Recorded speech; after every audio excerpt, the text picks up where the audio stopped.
To talk to us about the latest in market developments, we are joined by Gary Booysen, who is a portfolio manager at Rand Swiss. Gary, thank you so much for your time. Given everything that's taken place, let's get your feedback in terms of last week. Your initial gut to seeing all those wild swings when you look at some of the major averages and how they performed.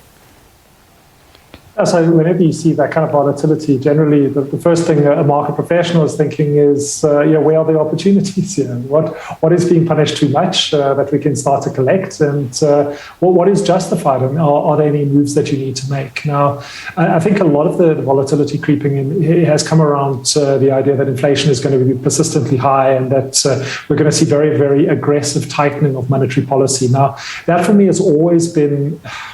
It's been one of the situations where you don't expect a shock market sell-off. You expect a little bit of volatility creeping in, but it does generally, create an environment in which you can go bargain hunting. And I think looking at certainly the S&P 500 earnings that you were mentioning at the top there, with most companies still beating and what looks to be a fairly robust earnings season in the US, it does seem that this does seem to be a buying opportunity rather than anything too much more severe.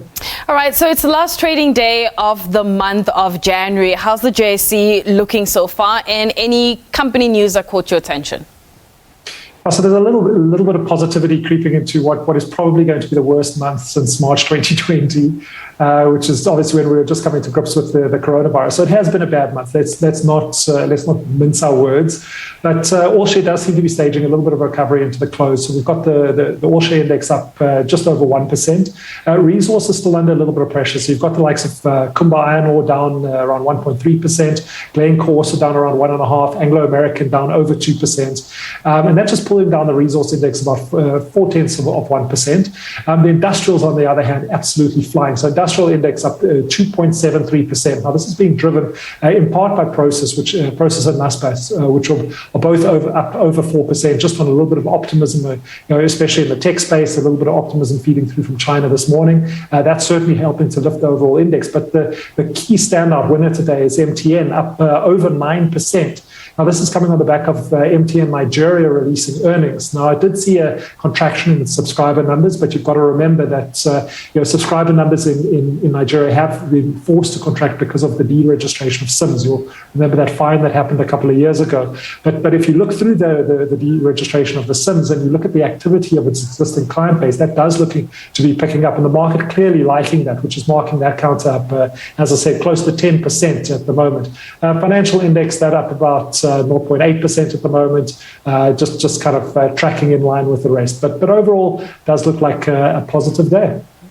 So with a lot of the Fed hike expectation, and I'm sure you've seen quite a few of them, Morgan Stanley coming in at 4 rate hikes, Bank of America saying 7. I mean, how far do you think the Fed is going to push things, and what's the market pricing itself for?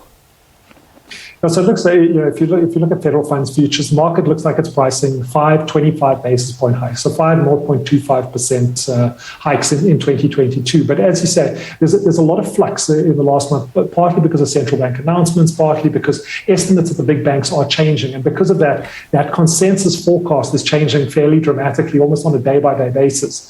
25 basis point rate hikes, yes, that could be possible.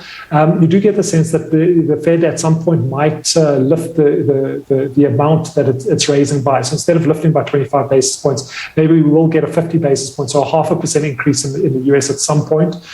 So I don't know how many hikes they're going to be. Maybe there'll be a fewer hikes, but of larger size. But even then, even if we do get, let's say, what the market is pricing in, 25 basis point hikes, so 2.25% increase in US interest rates.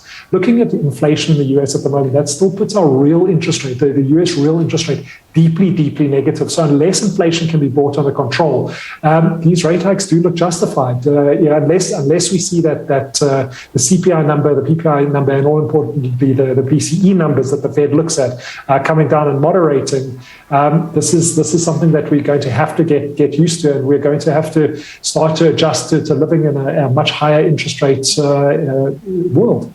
So last week we had the local retailers releasing their trading updates, and I'm wondering, in an economy like South Africa, how easy or difficult has it become for you to look at SA retailers? I mean, in terms of picking them, and also, I suppose, which one are you looking to avoid?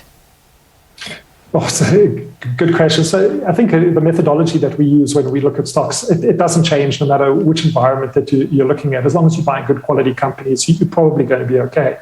Looking at the South African environment, I think the big theme that we saw from the retail updates that came out over the last couple of weeks is that it's really okay, if you look at the fashion retailers specifically, it's the value offerings that are doing a lot better. So the likes of Fashini and Mr. Price specifically doing very, very well. Mr. Price managing to lift its revenue 7.2%. And if you compare that to something like Truworths or even Woolies, which is obviously a grocer and an apparel retailer, I mean, Woolies, having revenue decrease by 2.1%. Now, a lot of this is a strange environment because one, we have, we in these numbers is, persistent lockdowns, skewing sales data, when people can and can't buy. It's a very, very odd environment that we're looking at. At the same time, you add civil unrest, you add power shortages. It hasn't been an easy time for these retailers so far. But if I had to look at it, fashion value has been a place to be. Something like Mr. Price, in the grocer side of it, we're looking at Shoprite. That's the one that we hold in portfolios. We just like the business. Shoprite has done so much in terms of its electronic channels. If you look at Shoprite, at least Checker 6060 versus something like Woolies Dash or Pick and Pay ASAP, you can clearly see just by the number of downloads of the app in the App Store or the Play Store, a long way ahead of what its competitors are doing. And I think we haven't seen that update out of Shoprite yet, but I think it's going to be good. So kind of preferring those. If I had to pick a negative, it's a difficult one. I don't want to say anyone is particularly bad because, like I said, it's been a very difficult operating environment. But maybe someone like Truworths, who relies on that higher margin business and higher prices pushed onto consumers, obviously suffering from very, very competitive environment. But at the same time, these management teams are operating in exceptional circumstances, and we saw it in Truworths' numbers, certainly in its the earnings that it managed to deliver to shareholders, even though it didn't quite get the revenue through that I think the market was hoping for.